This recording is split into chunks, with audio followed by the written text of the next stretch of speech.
They say, woman, you have bees, leke. And it's not just a fashion one. This, if it's fashion one, that should not be my issue to call you out. This bees is not a fashion one. Please come out. It has nearly turned you to dog. You put on bees. Please come out, come out, come out. Please come out. It has various issue with you. This is a beast. Please come out.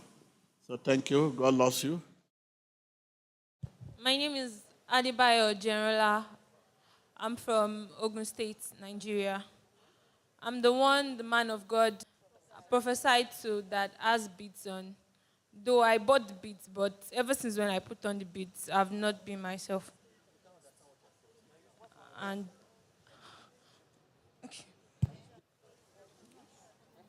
and since then, I have spirit of loss. I've been following men. I'm not concentrating on my studies, but to the glory of the Lord, man of God prophesies to me, and I confirm the prophecy. Please deliver me, man of God. My name is Adebayo Generala from Ogun State, Nigeria. Beside me is my mom, Mrs. Adebayo Titilayo. I just want to say thank God for everything He has done for me. Last week was one of the most memorable days of my life. I was so happy last week because I received the prophecy from the man of God. And he said there's a lady wearing different kind of beads, and the beads has nearly turned me to a dog. The father said that the beads are not ordinary beads. I confirmed the prophecy to be true because ever since when I put on these beads, I've had different types of spirits, strange spirits, spirit that I could not even understand myself. Here's the beads. As you can see, this is the beads. Ever since when I wore these beads, I've been having spirit of loss. I've been having urge to go meet men. Sometimes I intentionally bring it out so they can see it, or I wear clothes that are going to bring out the beads. And anytime they see the beads, they are always coming for me. Even if they don't come for me, the beads will attract them to me. Once I meet them, sometimes they have different kinds of sickness. Sometimes they have issues with their business or the way they are living or their health. They will call me and tell me they don't know what is wrong with them. It's either they say they are sick or they say they are not feeling fine, something is wrong with them. I'll just tell them I don't know anything about it. And within me, I know it's the spirit that is in me that has given it to them. This spirit continued torturing me even in my dream. I see people bowing down for me. I see myself in the middle of the water, people worshiping me. In the dream, I'm always very happy that, okay, people are bowing down to me. Then, even in my normal physical world, anytime I'm angry, I have a very high spirit of temper. I get angry very, very easily. Even if I don't talk and you make me angry, inside me, once I'm angry, then something wrong happens to the person. If I'm angry, if I don't put my legs inside water, I won't be okay, I won't be fine. So sometimes I'll just go and sit in the middle of the river and put my legs, and when I'm okay, I'll just come out. And when I'm sleeping in the night, the spirit wakes me up and tells me, stand up. And anytime I stand up, I'll just dress and go out at the middle of the night. And I don't even care whatever time it is. 12, 1, 2, 3, I go out those times. Once I go out, it will just lead me to any T junction.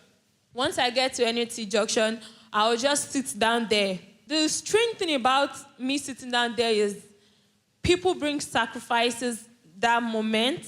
And once they bring the sacrifices, I try to tell them, okay, don't put it in my front. I try to tell them how to put it. Don't try to touch me. I don't want you to touch me. But if I'm trying to touch them, they won't feel that I'm touching them. They won't feel that there's anybody there. Nobody's going to see me once I get to that T junction. But once I leave that T junction, people would see me and ask me, where am I going? Where am I coming from at the middle of the night? And after that time, nobody dares challenge me, because if I'm angry, then something else can happen to the person. They'll just talk to me. Nobody dares touch me or do anything to me to when I'll enter my room back. It's continued to torture me. Like, for a very long period of time, I've not been home. I don't come home. I'm always in school. I'll just call my parents and tell them, hello, I'm fine. There is nothing wrong with me. Don't bother about me. I'm okay wherever I am. Just send me my school fees and send me my feeding allowance. Even sometimes I don't talk to my mom. Like, for a very long period of time now, I have not spoken to her. She calls me, I cut her call. She calls me, I tell her different kind of things on phone. I'll just tell her to please leave me alone. She can't choose for me. She can't tell me what to do. And anytime she tries to advise me, I'll just tell her to please not disturb me, or better still, I blacklist her number. I don't smoke, I don't drink, but once I put on this bead, even if you're naked, they won't see you. I'm the only one they are going to see. They would only see me in the midst of everybody. You mean men will be attracted to you even Yes. if you are in the midst of different women? Yes. Will be attracted to you alone? Yes. Like 2 weeks back, or a week now, I just told my mom. I didn't even call her. I didn't tell her I was coming. I just called my dad and told my dad, okay, I'm coming. Because there's a spirit that was telling me, come home, come home. Even in the dream, a woman talked to me and she was like, go home, my daughter, go and see your mother. When I woke up, I was like, my mother, okay, I'm not really interested in seeing her. I just want to go home and see my sisters. So when I got home, I was actually scared that my mom would tell me to go back to where I'm coming from, or she'd tell me, what am I doing at home? Different kind of thing. I was expecting her to insult me. And me, I've made up with myself that once she says it, I'll just leave her. I will not say anything, because I'm a very secretive person. You can't know anything until when I talk. And you never find any traces. Even if you ask me, there's another lie to cover up a lie. So when she came back from work, she just said, you are back? I said, yes, I'm back. And she said, okay. I came on Saturday. On Sunday, she just said, you need to come to Squan. I was like, why? I'm tired and I don't want to be delayed. I cannot be waking up very early and be rushing up and down, different things. I was just giving her an excuse. She was just like, you need to come to church if you don't want me to disown you. I was not like, okay, I'll come. So that Sunday, during the mass prayer, the man of God just gave a prophecy that there's a lady putting on a beads, that the beads is not a fashion one. Though I bought the beads, but ever since when I put on the beads, I've not been myself. I was very, very surprised because it's not my first time of coming. So I was expecting nothing to happen. I just thought I would just pray and go back home. But I was very surprised when the man of God said there's a lady putting on different type of beads. That was how I found myself here. There's a particular way I sleep. I don't sleep straight. I don't put my head up and sleep. And I have to cross my legs even if I have to sleep. And even once I sleep, I don't move. I don't shake. I just sleep and wake up and I feel like there's something new about me. But ever since the deliverance and the prophecy, I eat, I drink, I sleep well, I scatter my legs.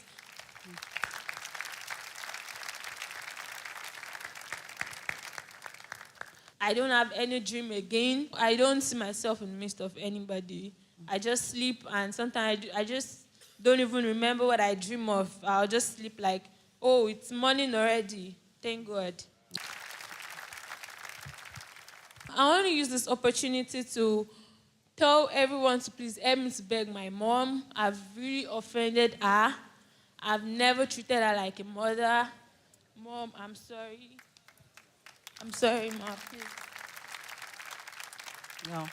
To God be the glory. We thank God for this reconciliation. Emmanuel. My name is Mrs. Adebayo Titilayo. I really thank God for what God has done in my life. I thank God. Concerning our behaviors, God really take control. Because since when this thing has been happening, I told God, I said, God, I want you to intervene. I want you to do this. Because I don't have anybody I can go and meet. It's only you. Before the prophecy and before the deliverance, so many things have been happening in her life. If I call her in the school, she doesn't pick my call. She doesn't respect me. Even though when I talk to her, at times she keeps malice with me. Even though whenever she sees that I'm calling her, she will just cut off my phone. She doesn't do anything. You know, she still stay away from us at all. So there is a day that I called her. I say, Ola. I say, what's happening? And as you see her, she's very, very secretive. You cannot see anything. Even though if she's holding something like this, if I'm even asking her, what about this? She will tell me, Mommy, it's another thing. You know, it's somebody that you have not been seeing, that you have been calling, that she's not picking your call. How do you want to know something about her? She's very, very rude. She's very, very aggressive. She doesn't talk to anybody. Even though whenever she comes to Lagos, at times I will hear that she comes to Lagos. Maybe somebody will just call me on the phone. They say, Mommy, we saw your daughter. We saw Ola on the bike. And she came around. I will say, But I will just tell the person, okay, she told me that she's coming. Meanwhile, I'm telling her because I don't know what to say. I keep on praying to God that, God, I want you to intervene concerning this girl, concerning my family, because I know you are the only one who can do it. After the deliverance and after the prophecy that man of God gave it to her, I see changes in her. Everything is okay. She's calling me now, and I notice so many things about her because she's very fashionable. When you see her, she will put on everything. You'll be like, maybe it's an angel. But now everything is reduced. She's calm now. Even though if I talk to her on the way, say, Mommy, no, I want to read my Bible. Before, she has not been carrying her Bible. She doesn't read Bible. There's a day that when she came, I told her that you must come to church. She disagreed with me. But now, since when man of God has gave her the prophecy and the deliverance, she's the only one even telling me that, Mommy, I don't want even to go back. I want to stay in the church. This is my home. I say, I know, this is your home. To God be the glory. Put your hands together beautifully for Jesus. The advice I have for parents listening to me, especially mothers. Mothers, we need a lot of work to do concerning our children. When I say a lot of work to do, we don't leave them alone. When they are doing something that is very bad to us, we continue to pray for them because they need our prayer. We continue to monitor them, know what is happening to them. Keep on praying for them. Put everything in God's hand. And I know God is going to assist us. Thank you very much for that wonderful advice. The advice I have for the youths like me is that it's not everything you see that you tend to the market to buy. There are some things that are attracting. There are some things that are not attracting. We should just focus on whatever thing we want to do. If it's your studies, you focus on it. If it's you want to work, you focus on it. Don't let any material things distract you.